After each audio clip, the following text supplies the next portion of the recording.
and welcome to another edition of Rail Rangers on the Road. The Midwest Rail Rangers, our 501c3 nonprofit organization, presents onboard educational programs across the upper Midwest. You may have caught us on the South Shore line between Chicago and South Bend, Indiana, aboard the Sky Parlor car at the Wisconsin Great Northern, on an Amtrak charter organized by the 20th Century Railroad Club of Chicago, on private rail excursions featuring heritage equipment, and at various outreach events such as Trainfest and Mad City Rail. In March of 2020, the coronavirus sidelined most of our programs. A halt as train services, bus services, interstate bus services, railways, metros, they're all being stopped to break the march of the coronavirus. After taking a few months off, we decided to come back and present virtual programs, taking you to exciting rail destinations across Illinois, Indiana, Iowa, Michigan, Minnesota, Missouri, and Wisconsin. So until we can be together again back on the trains, sit back and relax and enjoy another edition of Rail Rangers on the Road.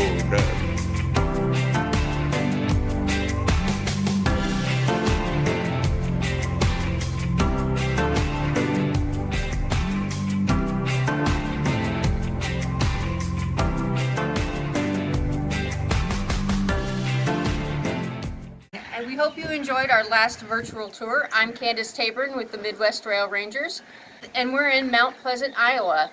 Just hope you enjoyed our tours. We're going to throw it inside to Robert and Ron for an inside tour of this historic depot. All right, we are here at the Amtrak station in Mount Pleasant, Iowa. This building was built by the CB&Q Railroad in 1912, put in service in 1912, September of 12. Actually, construction started about mid-11, and they worked on it over the winter. This is the third depot at Mount Pleasant. The rail came through here originally in 1857, was built by the Burlington and Missouri River Railroad, which is a wholly owned subsidiary of the CB&Q. And then after they built the railroad, the B&MR actually constructed the line from Burlington, Iowa to the river at Pacific Junction at Plattsmouth. So after that construction was done, then the CB&Q bought the Burlington, Missouri out, but it was always just a paper railroad. But this is the third building here. First two buildings. The first two buildings sat west of us, a block from our current location here. Same side of the track on the south side of the rail. First one lasted from 1857, when the rail reached here, until 1872 or 3, and it burnt down, probably coal stove fire. So the railroad built another larger wooden structure in that same location, and that served as a depot until this building was completed in 1912.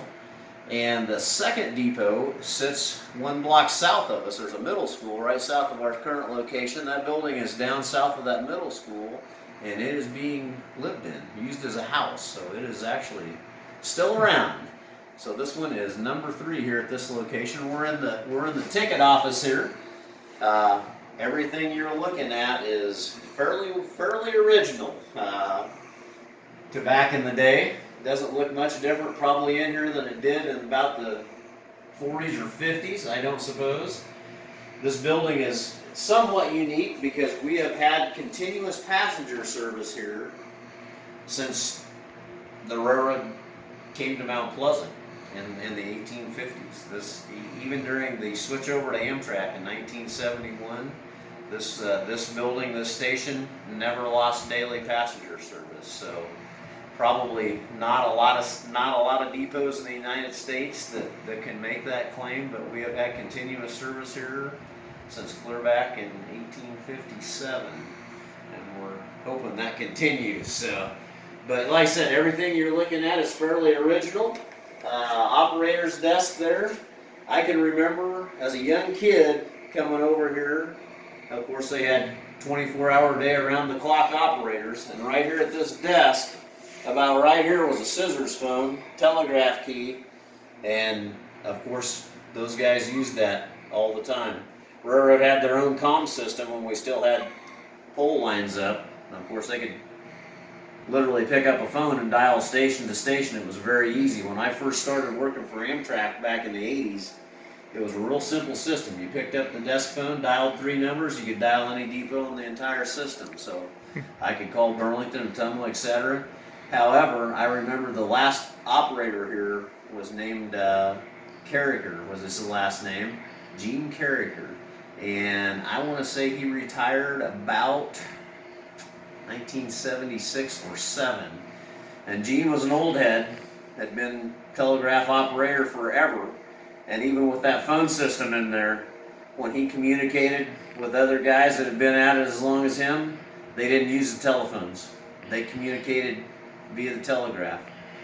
Right up to the very end, right before he retired in the mid-70s, he would use that thing daily. Everything was still hooked up and functioning, and that's how they communicated with one another back and forth. They rarely ever used the phones when they were talking to each other or sending messages or what have you. So kind of a unique little piece of history there. So we're gonna walk on out here in the hallway. Are we at milepost 297? Is that where we're at? No, we are actually not. That is off the Milwaukee Road north of us here. Okay. 20 miles. We're at milepost 233.3. Okay. It's All on the right. sub here, so once again, everything out here pretty original. Nothing's been altered much. Several years ago, due to handicap accessibility, we had to revamp our bathrooms, but that was actually a blessing in disguise because they were fairly nasty. So now we have nice handicap accessible bathrooms with new fixtures and new sinks and new toilets. But they did a really nice job when they did it, trying to keep the original, authentic look. The floor tile, if you look at the tile, dull and dingy because it doesn't get waxed like it should or needs to. However, this terrazzo tile on the floor, along with the benches that you were looking at in the waiting room, are all original to this building from 1912. Wow. Floor tile, benches, everything was original to this building when it was built in 1912. So, and a few years ago, we started a little project on some of the woodwork, and we haven't got real far yet, but all the trim in here that's painted dark brown is beautiful oak like this. So if we ever get it all stripped, that's what everything looks like underneath that dark brown ugly paint, including the beams in the ceiling. It would all look like that because everything in here is solid oak. But when we were doing that, we discovered the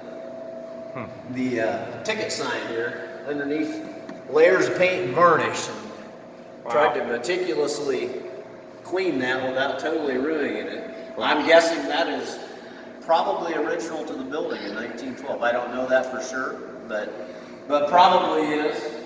But this building has really served well. Notice the radiators here. We're still using hot water heating system here with a boiler. We actually put in a new boiler here about a year and a half ago.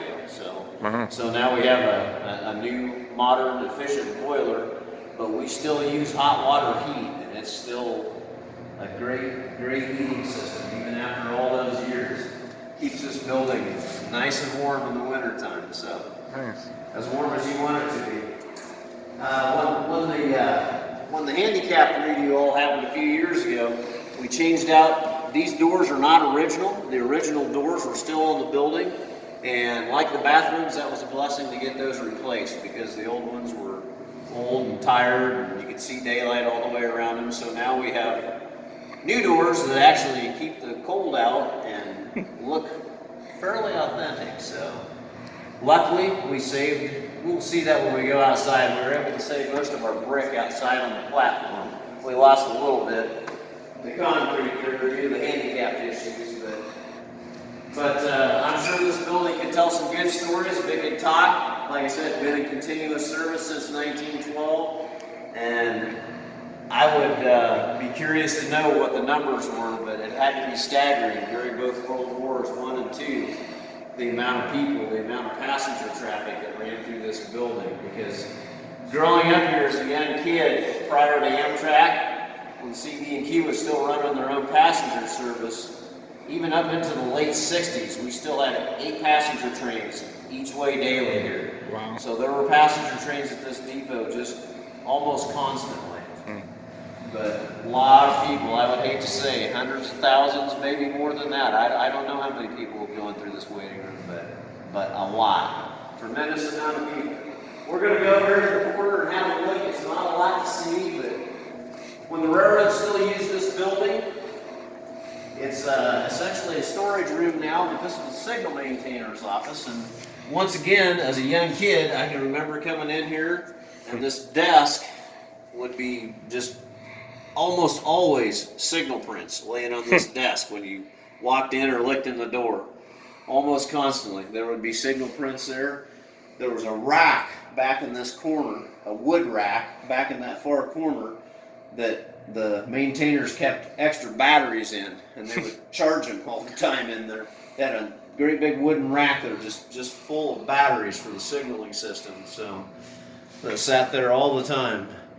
If you can pan around there, notice the beautiful green paint on the wall there in the center.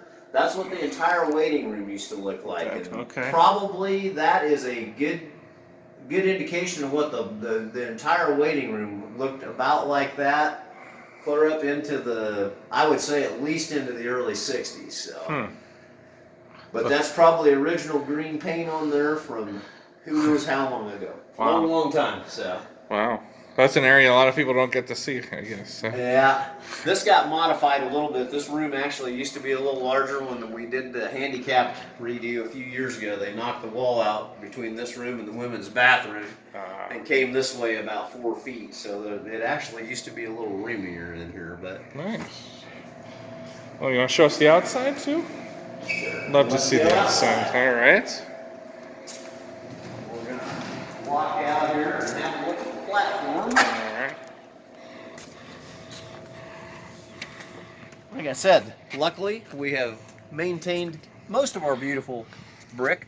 This is all Purington brick that was made at a brick plant over in Galesburg, Illinois, about 70 miles east of us. There was a huge brick operation up there. And if you look around at old Burlington depots that still exist, you're going to see Purington brick in the platforms in just about every single one of them, because that was pretty much a system-wide thing. You can go clear out west in Nebraska, Wyoming, and see Purington brick in platforms out there, but all that came from Galesburg, Illinois. So other than just a little concrete that we had to give up to when we made the handicap ramps, we've managed to save most of our beautiful original brick there. Outside of the station really doesn't look a lot different probably than it has for years and years and years. We need to repaint all the exterior trim again. It's getting a little dull and faded, but we looked at when we painted that the last time. At one time, all that trim on the windows, doors, everything was a real dark brown, which is not authentic. If you look at old pictures, any old pictures of these depots in that era, we tried to look at pictures and get close to the original green color there. So we're gonna walk on down to the east here a little ways. Big pole there is still the radio antenna, the comm antenna that the railroaders used when they were in this building, and it's actually still got a coax on it. I have a scanner hooked up in the office that we're feeding off that big 70-foot tall antenna, so we're lucky that's still there. That's a nice thing. That was the entrance into the REA baggage area there. I'm sure at one time a very busy place. Once again, I can remember as a young kid right here on the east end of the building, at any given time there was always 2 to 3 green REA trucks parked there, just about constantly. And they made shuttles uptown all the time with those trucks hauling mail back and forth to and from the post office uptown here. This door went into the old, what used to be the section foreman's office when the railroad was still using this building. That was the foreman's office. Right on the other side of that, through the door in there, was the motor car shed where the putt-putt cars live. 2 of them in there all the time. the railroad actually used those Fairmont inspection cars back before the day of high rail pickups.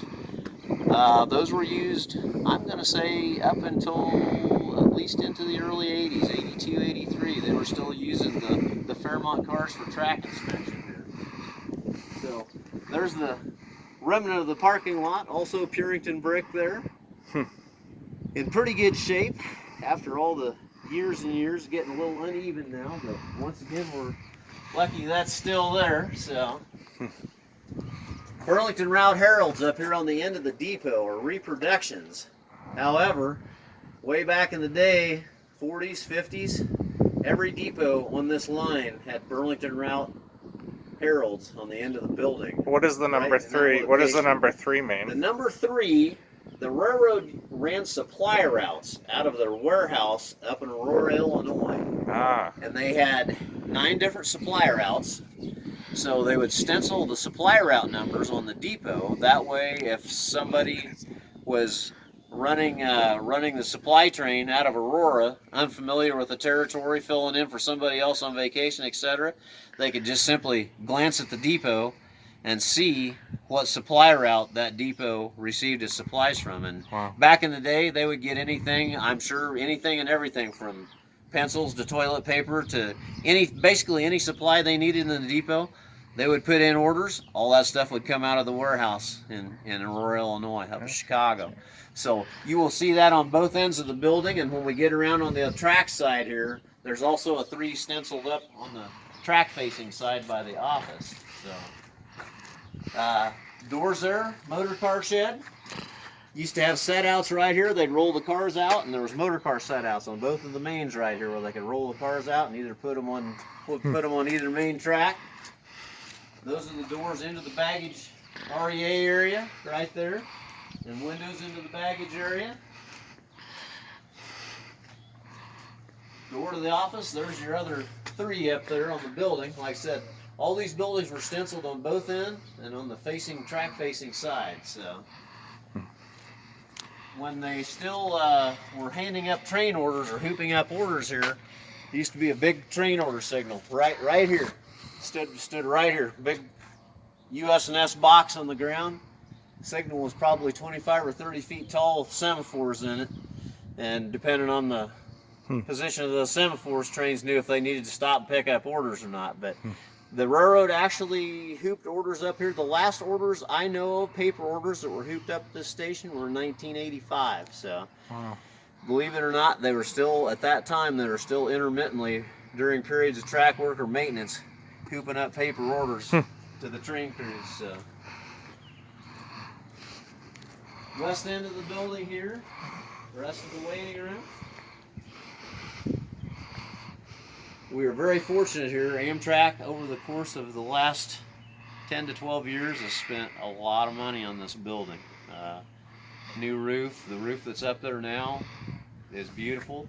That was a $38,000 project that Amtrak paid for, along with a brand new gutter that's on the building. So we're very lucky. We've gotten a new roof. We've gotten all the handicapped accessibility stuff put in, bathrooms redone. We still heat, as I said, inside. We still heat with hot water heat, and Amtrak footed the bill on that boiler 2 years ago, and that was about a $20,000 project. So Amtrak has spent a lot of money on this facility, and it's beautiful. We're lucky to have it. So we're going to have a quick look at the west end of the building. Doesn't look a lot different than the other end. At one time, right on the eaves in the center of the building, just about a foot above the gutters, were big station signs.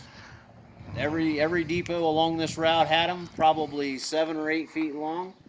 Of course, Mount Pleasant up there on the eve, other end of the building, same way. But those have been gone for years and years and years now. So.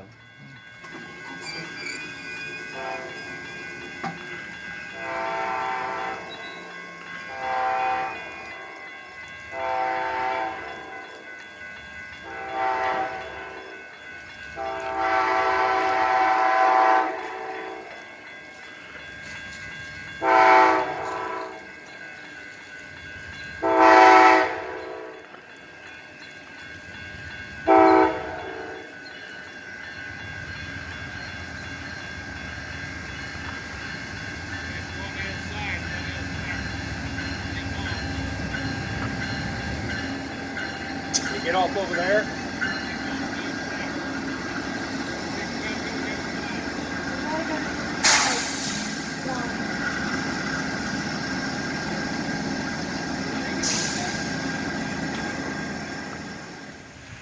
Well, we hope you've enjoyed the tour of this historic depot in Mount Pleasant, Iowa that Robert and Ron have given us.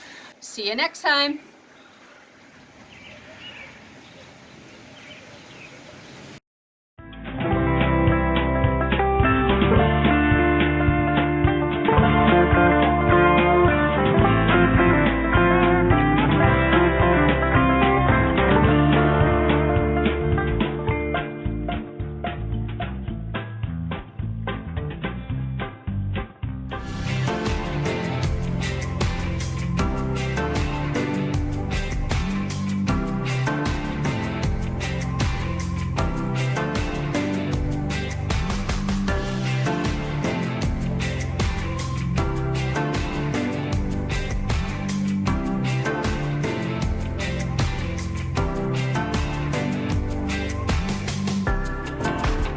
Thanks so much for joining us for another edition of Rail Rangers on the Road. To learn more about the Midwest Rail Rangers, our 501c3 nonprofit organization, simply log on to www.railrangers.org. That's www.railrangers.org. And if you're interested in planning your own trip, you can also purchase one of our Railroad Route Guide books, ebooks, or MP3 podcasts at the Midwest Rail Rangers store, conveniently located at www.midwestrails.com. That's www.midwestrails.com. Until our next program, have a great day.